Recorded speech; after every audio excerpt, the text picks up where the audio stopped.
Uma pergunta aqui pra você. Qual seria o país que tem o carro com o melhor ronco já feito? Talvez a resposta mais provável seria a Itália, já que ela tem as Ferraris, Paganis e Lamborghinis. E não está errada essa afirmação, eu concordo, mas eu diria que o Japão tem o carro com o ronco mais lindo já feito, e ele é um Toyota.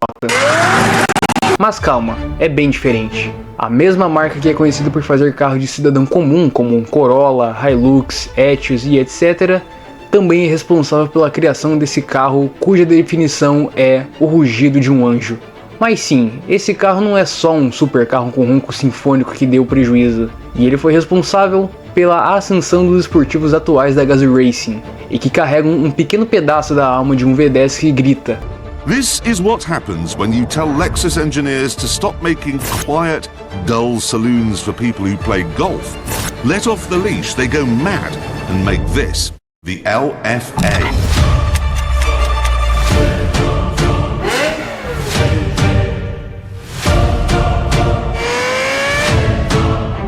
Bom, senhores amantes de carros, conheçam o Lexus LFA, o super carro com uma experiência sonora única, porém não teve um sucessor digno como esperado, e também falar sobre como ele marcou o fim da era dos supercarros entusiastas.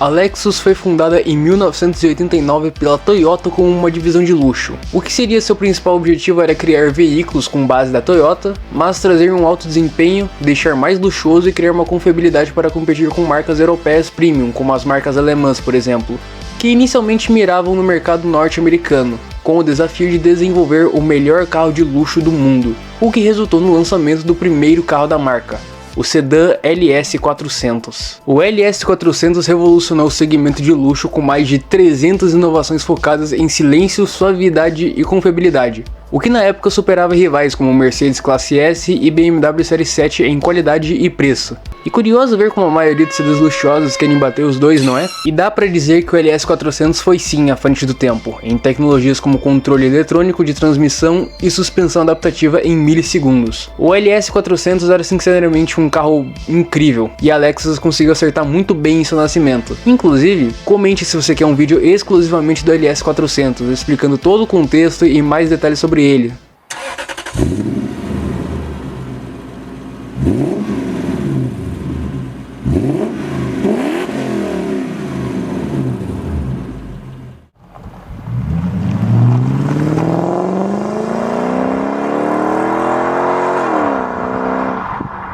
Aí se passa 30 anos e hoje em dia a Lexus é uma das marcas premium mais bem estabelecidas. Só que a Lexus ela queria parar de ser apenas uma espécie de Toyota 2 só com carros comportados. Então, para ser mais ousada, a Lexus criou a linha F, que nasceu para representar o ápice de performance e esportividade da marca, com foco em tecnologias de corrida adaptadas para a produção em série e em carros de rua. E o primeiro modelo da linha F foi lançado em 2007 com o Lexus ISF, o seu primeiro super sedã que já foi bem nascido. O ISF teve um design bem comum, ou padrão Lexus. Basicamente o Lexus ISF era um sleeper, digamos assim. Resumindo em poucas palavras, um carro sleeper ele é basicamente um não parece, mas é. O ISF, ao você olhar pela primeira vez, parece um sedã pacato, um sedã comum, mas ele é bem diferente do sedã premium da Lexus que você espera.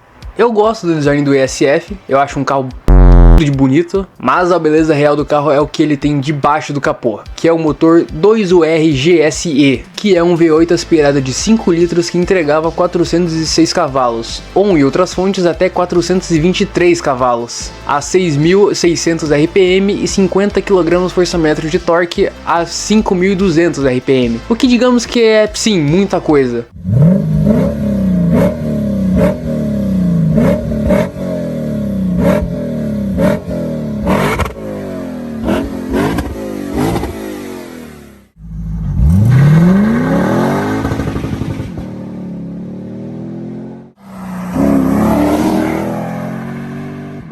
Mas como a gente sabe, aqui o Toyota tava de saco cheio e queria algo mais da hora, mais ousado, algo que ninguém imaginava da Lexus naquele momento. Bom, vocês entenderam, só que o desenvolvimento do LFA começa bem no anos 2000 como um projeto de pesquisa avançada da Toyota.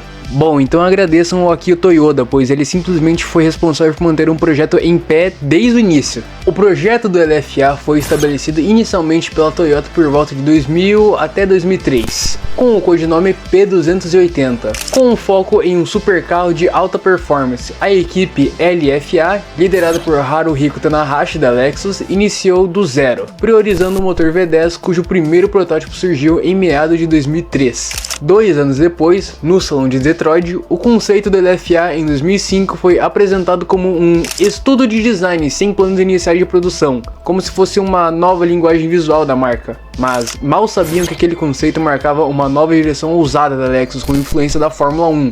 Em 2004, nos testes praticamente tiveram que refazer o projeto inteiro do zero, pois mesmo com uma porrada de uso de alumínio, o carro estava ficando obeso, então a Toyota tinha que queimar umas calorias do carro para ele ficar mais leve. Daí, em 2007, 2 anos depois, surgiu a segunda evolução desse projeto, chamada de LFA2, em Detroit de novo. E aqui é onde as coisas começaram a se levar mais a sério. Os dois conceitos equiparam motores V10, mas não era confirmado na época se ele realmente viria ter um V10 para as ruas. Até que em 2008, o terceiro protótipo do carro foi apresentado, o LFA Roadster, o que confirmava que sim, ele teria um motor V10. E ainda em 2008 nós tínhamos o protótipo de corrida do LFA. Ele já correu as 24 horas de Nürburgring antes mesmo do carro de produção ser lançado. Algumas fontes dizem que se o projeto fosse descoberto antes do lançamento, eles cancelariam. Então basicamente foi sigilo total que a Toyota fez aqui. É o famoso já nasceu ganhando.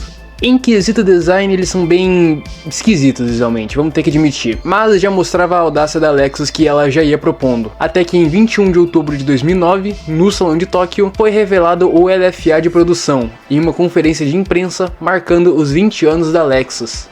Mas afinal de contas, o LFA ele é tão bom assim como dizem? E eu respondo que sim, então continue até o final do vídeo para você entender o que faz o LFA ser uma arte visual, mecânica e sonora também. Para começar, o Lexus LFA não foi feito de uma forma industrializada, e sim montado à mão em uma média de 20 carros por mês.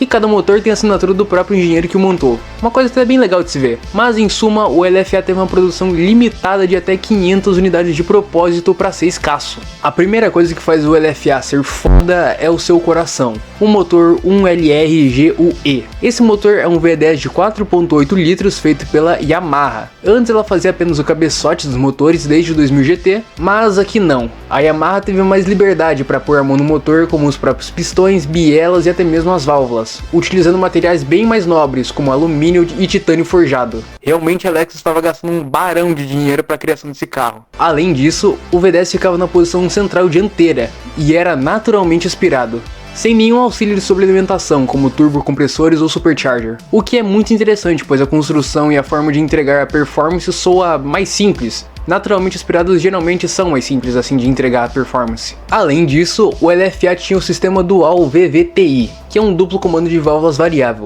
o que seria uma espécie de rival do VTEC da Honda, o que gerava 660 cavalos a 8.700 RPM e 48,9 kgfm de torque aos 6.800 RPM. Então, se for ver, dá pra considerar que o LFA tem torque em alta, mas só que tem um porém aí. O giro do RPM dele sobe muito rápido. O motor dele entrega as respostas desse número de uma forma tão rápida e imediata que se ele tivesse um conta-giros analógico ele não conseguiria acompanhar a velocidade das rotações. É foda um negócio desses. O que torna o 1LR-GUE até mais girador é que ele tem 88 mm de diâmetro e 79 mm de curso, o que torna ele um motor super quadrado, o que permite ele ter altas rotações e uma entrega de potência máxima, além de que ele pode gerar até os 9.000 RPM. Isso limitado eletronicamente falando, porque se tirar o limitador ele gera até os 9.500. Só que tem mais. O LR-GUE tem um corte de giro de 0 até 9.000 RPM em apenas 0,6 segundos. Pessoal, vocês entendem que em menos de 1 segundo o LFA já pode cortar de giro até 9.000 RPM? Então isso resulta em 560 cavalos a 8.700 RPM, 48,9 kg força-metro de torque aos 6.800 RPM, 0,32 de coeficiente aerodinâmico, 2,64 kg por cavalo em relação de peso-potência e podia ter de até 1,05 de força G lateral. Esse é o tipo de número que eu gosto. Com esses números aí, de força G lateral e relação peso-potência, caguei pra velocidade máxima e 0 a 100. De reta até um carro elétrico sem graça é rápido, e aí? O LFA tinha um peso seco de aproximadamente 1.555 kg. Algumas fontes dizem isso, outras dizem que ele tem menos, mas que ele tem pelo menos 1.500 kg de peso seco. Eu sei que isso para um supercarro é até pesado, mas hoje em dia é bem leve. Só que aí que tá, o LFA apresentava uma distribuição de peso quase perfeita, tendo 49,8 na dianteira e 50,2 na traseira, o que otimizava a tração e a estabilidade dinâmica do veículo. É surreal o que a Toyota fez aqui. E além disso, o ronco afinado de um Fórmula 1, como dizem, é proposital. Eles queriam que o LFA tivesse uma experiência sonora única. Isso pode ser definido começando pelo próprio motor. O 1LR GOE tinha 72 graus entre as bancadas de cilindros, o que criava intervalos de ignição regulares, produzindo graves potentes em baixa rotação e agudos cristalinos acima de 6.000 RPM. E também o LFA tinha câmara de ressonância e coletor de admissão em resina que divide-se horizontalmente, simulando câmaras de instrumentos de corda e túneis de vento. E o resultado? 600 Hz e até 9.000 RPM. E claro, tem um sistema de escape amplificado para projeção desse som. Aprendeu como que se faz um carro com ronco, ou Ferrari? Desculpa, eu tive que fazer uma crítica e foi tento. E além disso, o LFA também tem CFRP, que é basicamente fibra de carbono reforçado com plástico para manter uma estrutura leve e segura. E o carro tem fibra de carbono pra cacete aqui. Se o LFA fosse um bolo, provavelmente o recheio dele seria a fibra de carbono, que até tem uns retrovisores. E sobre o design, eu não vou nem dar detalhes. Pra mim, entra na lista de supercarros japoneses mais bem desenhados e mais bonitos já feitos. E além de ser bonito, é funcional também. Tem uma entrada de ar bem fina entre os faróis dianteiros, quase imperceptível, e aquilo serve para o ar entrar no coletor de admissão duplo, onde tem 10 corpos de borboleta individuais, um para cada cilindro. E como havia dito antes, o LFA tem uma aerodinâmica que causa até 0,32 de coeficiente de arrasto.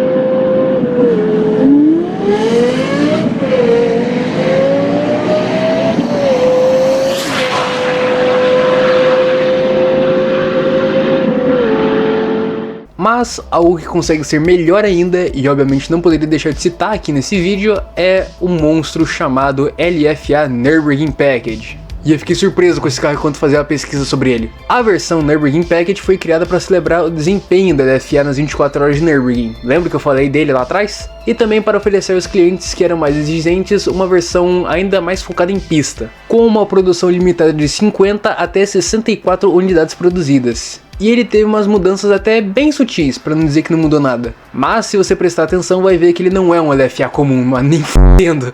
Mesmo que ele tenha o, entre aspas, mesmo powertrain do LFA normal, simular o bloco ou o princípio de funcionamento, ele tem alguns ajustes que são mais pontuais que aumentam a performance e afinam o uso em pista. Em termos de potência e torque não houve uma mudança muito drástica, mas ele era mais leve, tendo no mínimo 1.480 kg de peso seco. Outras fontes dizem que ele tem 1.506, mas o fato é que o LFA Nürburgring Package ele era mais leve que a versão normal. Mas o que destacava o Nürburgring Package não eram os seus números, e sim a sua aerodinâmica agressiva. O pacote trazia um spoiler dianteiro maior, canards laterais e um aerofólio traseiro fixo, que aumentava o downforce de cerca de 30 até 33% em relação ao LFA comum, colando o carro na pista sem destruir o balanço. O downforce extra permitiu que o LFA mantenha velocidades mais altas nas curvas médias e altas, aumentando a carga lateral sobre pneus e chassi sem perder a estabilidade, que resultava em 1.35 G de força lateral. Eita porra! Pra terem ideia, o 911 GT3 997 sofria pra chegar nos 1.2. Não era algo que ele alcançava com um uso normal, digamos assim. Na verdade, o 911 GT3 nem alcançava os 1.2G, ele alcançava 1.05. Outros componentes que ajudavam era a suspensão, que era mais rígida e ajustável, com uma altura 10 mm mais baixa que o normal, o que reduzia o rolamento e melhorava a resposta lateral direta nas mudanças de direção. Ah, e lembrando, o Nürburgring Package usava pneus Bridgestone Potenza RE070, que eram de rua, sim, pneus de rua sem ser semi-slick, então mérito pra Lexus aí, essa informação será importante. Então, resumindo, o Nürburgring Package com a soma de aerodinâmica de pista, suspensão afinada, peso controlado e pneumáticos de alto desempenho e a redução de peso, faziam um layout de chassi muito equilibrado para a época, ter tanta velocidade em curva e acerto dinâmico superior. Ou seja, dinamicamente falando, o LFA era superior que outros supercarros da época. E então, com o carro tudo pronto, o LFA Nürburgring Package fez o tempo de 7 minutos e 14 segundos em 2011.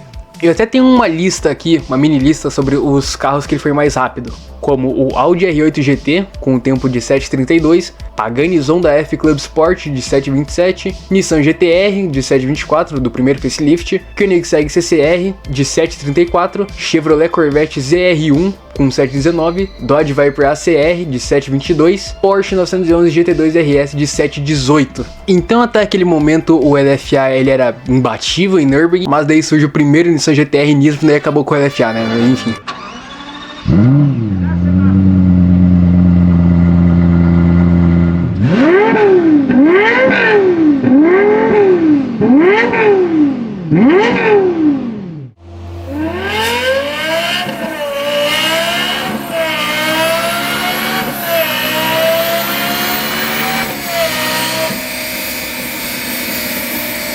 E tem mais um LFA aqui pra nós vermos, só que esse aqui é um pouquinho mais raro, tá? Quer dizer, é bem raro mesmo. Chamado de LFA Code X, ou Código X. Ele era oficialmente chamado pela Toyota de um veículo de pesquisa para estudo de tecnologias futuras, e ele cumpriu bem o seu papel. Ele estreou nas 24 horas de Nürburgring em 2014 e representou a evolução máxima do chassi LFA 10, o que levava o conceito de obsessão técnica a um nível quase experimental. E além disso, o Code X era muito mais que só uma versão de corrida do LFA. Digamos que ele tinha certas tecnologias e modificações para isso, começando logo de cara pelo motor. O 1LR-GOE tinha um kit stroker, entre aspas, de 5.3 litros, enquanto o LFA de rua normal era 4.8. O Code X teve um curso de pistões aumentado para ter mais equipotência final, que era restrita por regulamentos de corrida. O foco era o torque. Em Nürburgring, as saídas de curva em subida exigiam uma força bruta, então o 5.3 entregava uma curva de torque muito mais plana e agressiva nas médias rotações, o que permitia que o carro vencesse, entre aspas, a gravidade do circuito com mais facilidade. Outra coisa que ajudou também é que o LFA de rua já era 65% de fibra de carbono, mas ainda usava subestruturas de alumínio para apoiar o motor e a suspensão, enquanto o Code X utilizava uma estrutura de quadro completo em carbono, o que aumentou a rigidez torcional de uma forma absurda para lidar com as tensões de uma corrida de 24 horas. Ao mesmo tempo que o LFA reduzia o peso total em conjunto, ele era 200 mm mais longo e 50 mm mais largo que o LFA padrão, criando uma base muito mais estável para altas velocidades. Outra coisa também, o LFA padrão usa uma configuração de duplo A convencional, já o Code X foi equipado com uma suspensão do tipo push rod. Essa tecnologia de suspensão permitia uma aerodinâmica frontal muito mais limpa, já que os componentes da suspensão não ficam no caminho do fluxo de ar, além de oferecer um controle de carga nas rodas muito mais preciso em zebras altas. Cara, esse carro simplesmente tinha um sistema de suspensão adaptativo tão foda, mas tão complexo que achavam caro demais, até mesmo pro próprio LFA, por isso que ele é restrito apenas para a versão de corrida. No Code X, a Toyota testou uma nova transmissão de dupla embreagem com o objetivo de eliminar qualquer perda de tempo entre as marchas e testar a durabilidade desse sistema para futuros modelos de alta performance da marca, como que viria a ser aplicado na linha GR e futuros Lexus F. Muitos até acreditam que o Code X foi a base real para o desenvolvimento do Lexus Electrified Sport, o que seria o sucessor elétrico e espiritual do LFA, e também o do motor que a Toyota usou em seus protótipos de Le Mans. Ele foi o fim de festa glorioso do V10, provando que mesmo após o fim da produção em 2012, o projeto do LFA ainda tinha décadas de tecnologia à frente do tempo.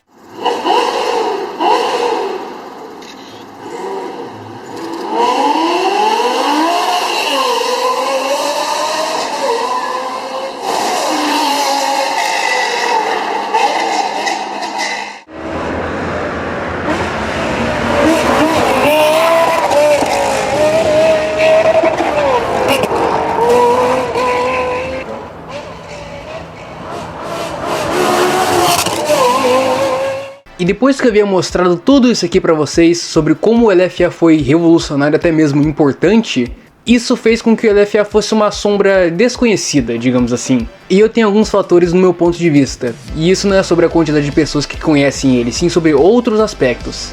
Primeiramente, a própria imagem de Toyota e Lexus. Como eu havia dito até mesmo no vídeo do Phaeton, foi uma mudança de imagem muito drástica e um timing errado. A Lexus era vista como sinônimo de sedãs luxuosos e eficientes com confiabilidade Toyota, e não de supercarros como a Ferrari, Lamborghini ou Porsche, e a maioria dos europeus. O emblema afastou compradores que preferiam a herança europeia, mesmo ele tendo um desempenho e acerto dinâmico até melhor que seus concorrentes. E eu acho que o Lexus LFA na época não era um carro que instigava o status como a maioria dos europeus. Fora também que o preço do LFA na época custava 375 mil dólares, e do jeito que americanos são meio idiotas, eles não iriam pagar quase 400 mil dólares num carro de idoso. Lembrando que era assim que os americanos enxergavam o Lexus, ok? E talvez o ponto que torna o LFA mais ofuscado ainda é o próprio Nissan GT-R. O Nissan GT-R foi lançado 2 anos antes do LFA, e ele já espancava a maior parte dos supercarros da época, mesmo sendo mais pesado e cobrando apenas 70 mil dólares, o que para um supercarro era ridículo de barato. O sucesso estrondoso do GT-R já dominava a mídia e as pistas, e a Nissan já era conhecida por fazer carros esportivos desde os Skyline GT-Rs, enquanto a Lexus só era conhecida por ser uma versão de luxo de uma marca conservadora, que era a Toyota. Aí você junta timing errado, imagem conservadora, falta de apelo e marketing agressivo, e GT-R são os fatores que na minha visão fizeram o LFA ser injustiçado no mundo dos supercarros. E para completar ainda mais, mas agora é uma crítica, é que o sucessor do LFA será elétrico. Sim, o sucessor do LFA, que tem um dos roncos mais belos do mundo, será elétrico. Lexus, que caralho você fez, mano? Cara, é nítido que isso é um erro e um desrespeito tão bosta pro LFA que você se questiona se a mesma Lexus que fez todo aquele processo do LFA de 2005 até 2014 é a mesma que faz uma porra dessa. Primeiro, usar o nome do LFA para um carro elétrico é a mesma coisa que, sei lá, você fazer uma obra utilizando o nome de Dragon Ball onde o Goku não existe. Tipo, por que, Lexus? Utilizar nomes famosos de carros que trouxeram atenção para a marca não vai fazer ele ter o mesmo sucesso, se ele não tiver nada a ver com o que foi feito no passado. Um grande exemplo para isso, olhe o Mercedes C63 SE Performance. Ele está sendo um fracasso de vendas, mesmo ele sendo um super sedã de alta performance, porque os compradores da Mercedes esperavam aquele C63 com V8 borbulhento. A própria sigla diz C63, V8 6.3 litros, e o carro não ofereceu isso. Ok, mas o que eu faria para consertar esse erro do sucessor elétrico do LFA? Alguns podem discordar de mim, mas na minha opinião era melhor terem usado o powertrain do LC500 e adicionar um sistema elétrico. Um que seja leve, mas funcional, com pelo menos 800 até 900 cavalos de potência, e talvez na casa dos 1.500 kg. E sim, eu sei que todo mundo quer o LFA de volta com o motor V10, mas só que hoje é uma época completamente diferente de 2010. Os V8 biturbo hoje já entregam o que os V10 entregavam anos atrás em quesito de performance, e também com as novas leis idiotas de emissões contribuíram para a morte dos V10 de rua. E além disso, o sucessor do LFA não iria canibalizar o GR-GT, pois o GR-GT é um Grand Tourer. O sucessor da LFA poderia brigar até com o Revuelto, Temerário, Testarossa, Corvette e outros nomes. E eu não duvidaria que esse chassi faria um puta tempo em Nürburgring. Claro, com o powertrain certo. Nessa margem ele poderia ter uma versão de Nürburgring com mais aerodinâmica e downforce para brigar com uma espécie de Corvette ZR1X, por exemplo, enquanto o GR-GT teria margem para brigar com muito carro ainda. E talvez trazer a aerodinâmica do GR-GT3 para as ruas. Meio que seria uma dupla tipo de GT3 RS e GT2 RS. Eu posso ter viajado um monte, mas na minha visão seria bem melhor do que apenas um supercarro elétrico qualquer. E aproveitando, comente o que você mudaria, o que você faria para deixar esse sucessor do LFA bem mais da hora. Só que seja realista, por favor. E antes que digam, eu sei que um LFA V8 seria uma heresia, mas não tão grande quanto um LFA elétrico, né, dona Lexus? Eu sinto que a ascensão dos carros elétricos deixou as marcas muito mais acomodadas e até meio burras. Tanto que não parece que são a mesma marca. Ah, por que eu vou fazer um powertrain totalmente novo se eu posso fazer um carro elétrico de 2.000 cavalos? Sendo sincero, eu quero que esse LFA elétrico que se foda. O GR-GT hoje pra mim é muito mais importante que isso. Mas uma coisa é fato. Sem o LFA, a Toyota não seria o que é hoje. Nem mesmo a Gazoo Racing. O LFA não é apenas um supercarro que tem ronco bonito. Como eu expliquei na parte do LFA Code X, ele foi o laboratório de pós-graduação e uma rebeldia corporativa. O LFA foi responsável por quebrar essa imagem de Toyota que ela tinha de carro de vovô. E é a Gazoo Racing que mantém essa imagem quebrada. A maioria pensa que os carros da Gazoo Racing são apenas Toyotas tunados, mas lá no fundo, qualquer GR que você vê tem um pedacinho da alma do que foi o LFA. Em um GR Yaris, por exemplo, ajudou os engenheiros a saber como fazer o carro lidar com a força G nas curvas sem o chassi torcer. Claro, por ele ser pequeno, né? Então, se eu fosse resumir, os carros da Toyota Gazoo Racing só existem porque o LFA foi o pioneiro a guiar o caminho para a GR ser o que é hoje, e para a GR nascer também. Mas aqui vai outra coisa. Sobre como o LFA talvez seja um dos, ou o supercarro que marcou o fim da era entusiasta de supercarros. Calma que eu irei explicar melhor. O LFA pode ser visto como um ponto de virada, porque ele representa o auge de uma filosofia que começou a desaparecer logo depois. Supercarros feitos mais pela experiência sensorial do que por números ou eficiência. O que é quase irônico, já que, enquanto inaugurou a Toyota Gazoo Racing e mostrava do que a engenharia da Toyota era capaz, o LFA também marcava o fim de uma filosofia. Não era apenas um supercarro, era um eco de uma era que já estava desaparecendo enquanto ele nascia. Existe algo quase poético na sua existência.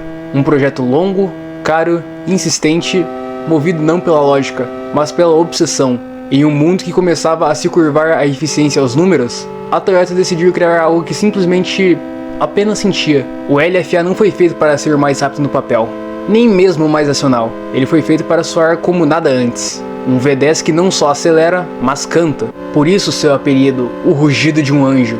E é aí que mora sua verdadeira importância. Depois de 2013, onde o LFA já havia saído de linha, também havia a chegada da chamada Santíssima Trindade, composta por Ferrari LaFerrari, McLaren P1 e Porsche 918 Spider. Os supercarros começaram a mudar de propósito, o que talvez realmente marcava o fim da era entusiasta dos supercarros. Não foi só uma evolução técnica, foi uma mudança de filosofia. Pois parece que o impossível agora virou uma rotina. Os números deixaram de impressionar porque sempre existe algo mais rápido, mais tecnológico, mais absurdo logo depois. Outro carro que de certa forma também contribuiu para a maneira que muitos enxergam números foi o Bugatti Veyron. Mas eu ainda acredito que o Veyron ainda está na linha tênue de ser um supercarro entusiasta por causa da sua engenharia e o marco que foi. Na época não havia nada parecido com ele. Até então, mesmo os carros mais extremos ainda carregavam uma certa, entre aspas, humanidade, na forma como entregavam performance. Os carros como antes não eram apenas rápidos, eram sensações, exigiam do piloto, recompensavam o envolvimento, tinham falhas, tinham personalidade. Depois disso, a regra mudou. Os hipercarros passaram a ser desenvolvidos como instrumentos de precisão absoluta. A meta deixou de ser como isso faz você se sentir, e passou a ser o quanto isso consegue extrair da pista. Vê que não são exatamente a mesma coisa? E então nasceu a era do que eu chamo de Track Weapons.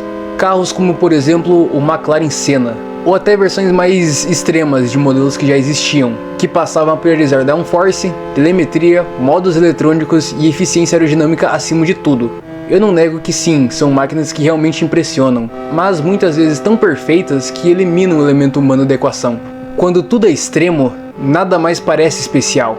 E é nesse ciclo que o extraordinário começou a se diluir, porque o entusiasmo nunca foi sobre o máximo, e sim sobre o contraste. Então, os supercarros de até no máximo 2013 marcavam justamente isso. Eles não eram apenas extremos, eles eram únicos na forma de entregar essa experiência. Havia identidade, havia som, havia esforço humano. Hoje, muitos supercarros parecem seguir a mesma fórmula. Potência brutal, aerodinâmica ativa, modos eletrônicos, perfeição repetitiva.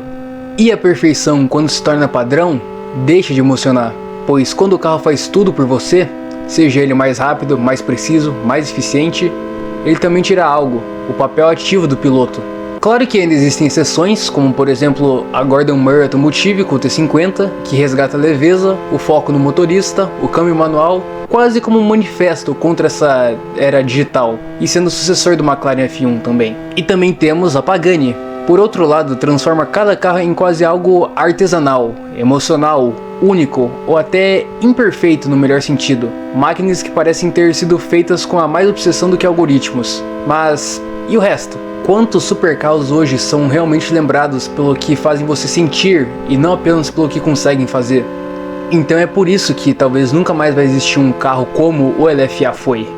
O LFA não marcava apenas um auge, ele marca uma despedida, uma lembrança de quando dirigir não era apenas sobre ser o mais rápido, mas sobre ter alma, a sonoridade e o prazer de dirigir.